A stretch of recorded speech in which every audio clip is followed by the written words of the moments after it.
Olá, sejam bem-vindos a esse canal. Falaremos nessa postagem, nesse vídeo, a respeito de uma inusitada visita à cidade, à vila, a Vila Rica, atual cidade de Ouro Preto. Estou me referindo a Dom Pedro I, ou seja, a Dom Pedro II, que foi imperador do Brasil entre 1840 e 1889. Ficou marcado por ter sido um líder erudito e foi destronado com um golpe em 1889, período no qual o país passou por muitas transformações. Os grandes acontecimentos do seu reinado foram a Guerra do Paraguai e a abolição do trabalho escravo. Foi deposto em novembro de 1889, por meio de um golpe que resultou na proclamação da República. Morreu no exílio em 1891. Dom Pedro II, batizado como Pedro de Alcântara, João Carlos Leopoldo, Salvador Bibiano, Francisco Xavier Paula, Leocádio, Miguel Gabriel, Rafael Gonzaga. Ele nasceu no Rio de Janeiro, no dia 2 de janeiro de 1825. Ele fazia parte da família real brasileira e, portanto, era filho de Dom Pedro I e Dona Maria Leopoldina. Seu pai foi imperador do Brasil entre 1822 a 1831. A sua mãe foi imperatriz entre 1822 e 1826. Pedro de Alcântara nasceu sem a companhia dos pais, uma vez que sua mãe faleceu em 1826 e seu pai foi embora do Brasil em 1831, falecendo na Europa em 1834. O jovem Pedro, no entanto, foi criado com o maior cuidado possível, pois ele era o herdeiro do trono brasileiro. Pedro de Alcântara foi o filho mais velho, ou seja, foi o filho mais novo, do casal real. Mas ele tinha a prioridade na sucessão do trono, porque os seus dois irmãos mais velhos haviam morrido ainda crianças. Suas irmãs tinham o direito de assumir o trono, mas a Constituição de 1824 determinava que mulheres fariam isso somente se não houvesse nenhum homem herdeiro. A educação do jovem Pedro foi muito boa e ele dedicava muitas horas do seu dia aos estudos. Sua formação ainda pautou-se na moralidade. E o objetivo disso era evitar que ele repetisse os exemplos de seu pai, Dom Pedro I. Os casos extraconjugais de Dom Pedro I foram um grande escândalo no primeiro reinado e abalaram a imagem da monarquia brasileira.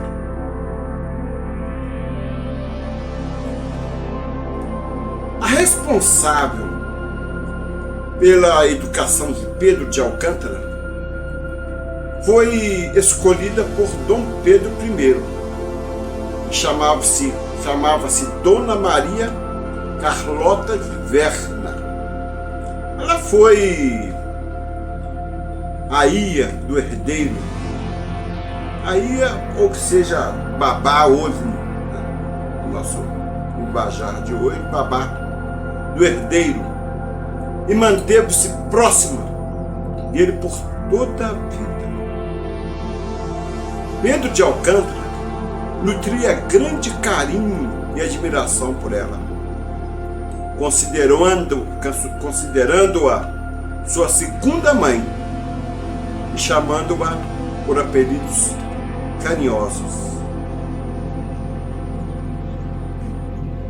A formação de Pedro de Alcântara aconteceu durante o período regencial, no qual o Brasil era governado por regentes.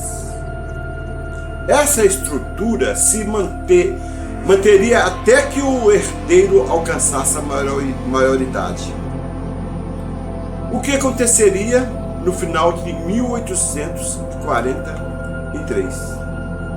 O período regencial foi de grande instabilidade social, política na história da monarquia.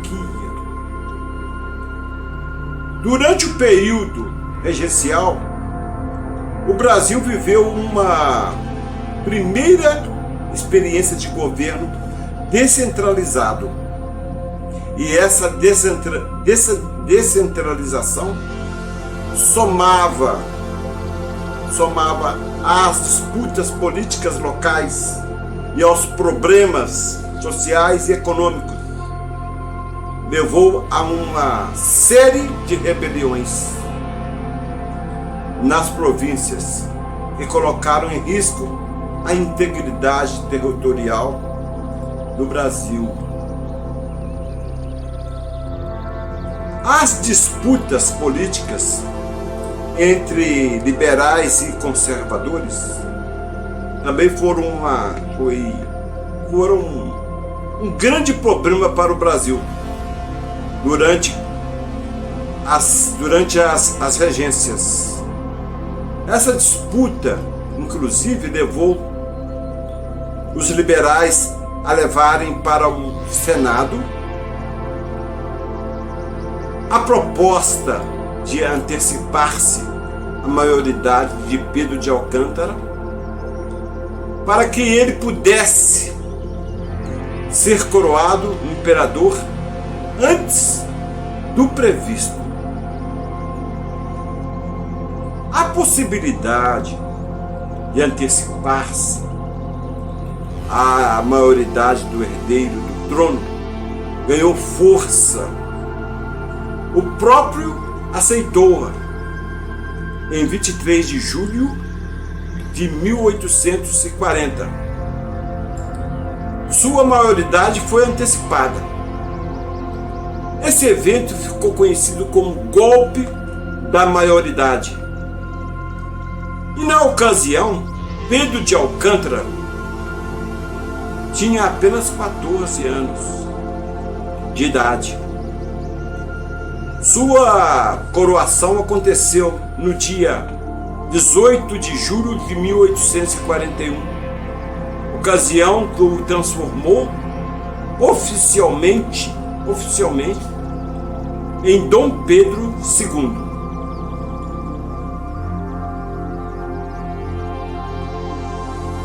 Um dos momentos mais inusitados da vida de Dom Pedro II foi seu casamento. Assim que ele se tornou imperador do Brasil, seu matrimônio passou a ser questão de Estado. Apesar da timidez de Dom Pedro II em tratar do assunto logo. Emissários do país foram ao continente europeu à procura de uma princesa para casar-se com o imperador. A questão não era muito fácil, principalmente porque a família real brasileira estava com sua imagem prejudicada depois de Dom Pedro I.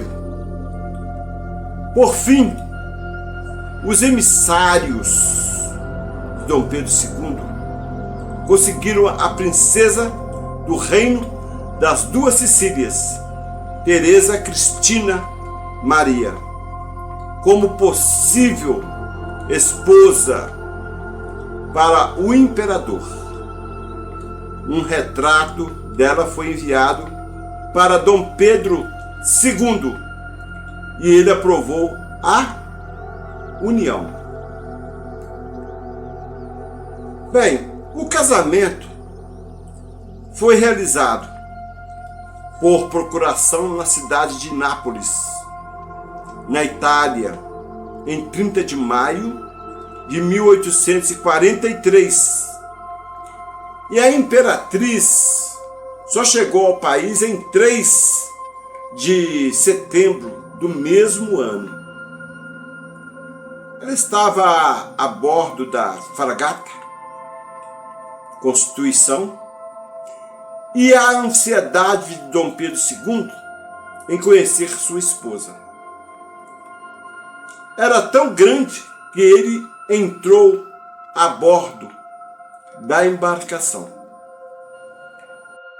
Os dois cumpriram todo o ritual para aquele dia, mas muito se comentou sobre a reação do imperador ao conhecer a imperatriz.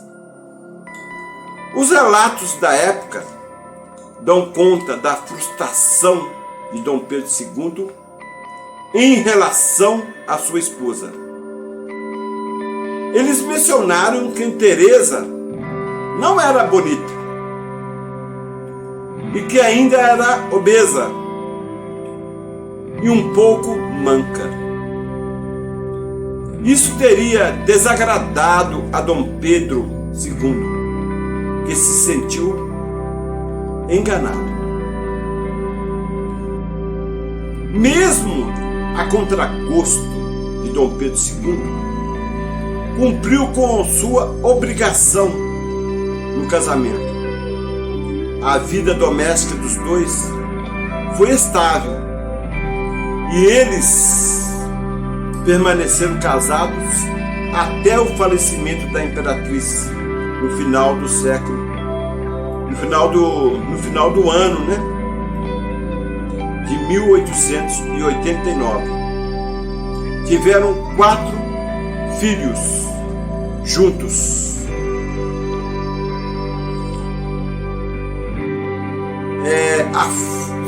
Afonso, Isabel, Leopoldina e Pedro Afonso. Deles, os 2 meninos faleceram ainda na infância. Apesar da relação estável com sua esposa, Dom Pedro II também teve casos extraconjugais, assim como seu pai. Mas a diferença é que o filho conseguiu ser discreto em relação a esse relacionamento, fora do casamento. Fala-se que o grande amor da sua vida foi Luísa Margarida de Barros, Portugal, a Condessa de Barral. conhecida por ter sido a aia das duas filhas do imperador. Existem dezenas de cartas enviadas por ele para a Condessa que deixam a entender uma paixão do imperador por ela. Outro de seus casos, do qual se sabe, por cartas, foi com Ana de Villeneuve, a Condessa de Villeneuve, esposa do dono do jornal Comércio. As cartas de Dom Pedro II para a Condessa demonstravam claramente o teor da relação entre eles. Porém, surge uma pergunta: mas qual foi o objetivo que Dom Pedro II visitou Vila Rica, atual Ouro Preto? A visita de Dom Pedro II a Vila Rica, hoje atual Ouro Preto, aconteceu em 1881, já no final do Império. Ele chegou com passos calculados, numa época em que o Brasil parecia caminhar sobre pranchas de madeira antigas, rangendo entre modernização e tradição. Sua jornada por Minas tinha 4 objetivos principais, todos bens políticos e simbólicos. O Império já dava sinais de desgaste. Movimentos republicanos, debates sobre a escravidão e pressões regionais estavam crescendo.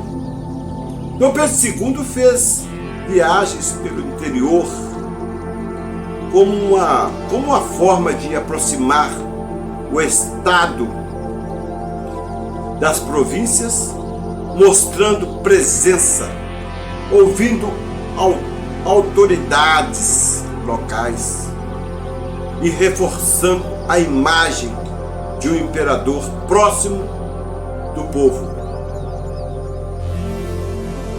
Ouro Preto era a capital de Minas e simbolizava poder e memória. Não a visitar seria um erro. O ciclo do ouro já havia acabado. E Minas buscava novos caminhos econômicos. A província era uma espécie de gigante adormecido, com riqueza cultural, intelectual e mineral, mas atrasada em infraestrutura. Dom Pedro II queria ver de perto as possibilidades de modernização, especialmente ferrovias, educação e mineração. Vila Rica era berço de inconfidentes, poetas, juristas, engenheiros e professores. O imperador, que amava livros como quem colecionava mundos, sabia que Minas abrigava um dos centros intelectuais mais importantes do país. Ele visitou instituições, conversou com acadêmicos e reforçou alianças políticas com figuras-chave da província. A expressão Dom Pedro II em Vila Rica se refere a visita de Dom Pedro II à cidade de Vila Rica, atual Ouro Preto, em 1881, e não a Dom Pedro I, que visitou a cidade em 1822. A viagem de Dom Pedro II foi uma jornada de 36 dias. 36 dias pelo interior de Minas Gerais, para observar e analisar os setores cultural, econômico e educacional da província. O imperador visitou igrejas, presídios, escolas, incluindo a famosa Escola de Minas. Está situada na Praça Tiradentes, aqui na cidade de Ouro Preto, e conversou com a população local para coletar informações sobre botânica, geologia e administração. Ele demonstrou interesse em áreas como a expansão das ferrovias e a situação da mineração, e manifestou preocupação com a higiene dos presídios e também a qualidade do ensino nas escolas. Ao retornar de Mariana, também esteve lá, ele comparou ruínas do Morro da Queimada. Ele fez uma comparação das ruínas do Morro da Queimada, aqui na cidade de Ouro Preto, inclusive onde eu moro. Ele comparou as ruínas do Morro da Queimada a Pompeia e Ouro Preto a Edimburgo, devido à bruma que cobria. Ele também se encontrou com o escritor Bernardo Guimarães, escritor que foi sepultado, está sepultado na igreja de São José, aqui na cidade de Ouro Preto. Escritor, uma de suas maiores obras foi Escrava Isaura. E então ele encontrou o escritor Bernardo Guimarães, recebeu obras literárias e visitou a casa onde morou Marília de Dirceu, Maria Dorotéia Joaquina de Seixas, mais conhecida como Marília de Dirceu. Bem, se vocês gostaram dessa postagem a respeito de Dom Pedro, sua visita em Vila Rica, atual Ouro Preto, inscreva aqui no canal, faça seu comentário, eu peço a gentileza. E nós vamos ficando por aqui. O vídeo vai ficar muito grande. E eu despeço. E mais uma vez, muito obrigado.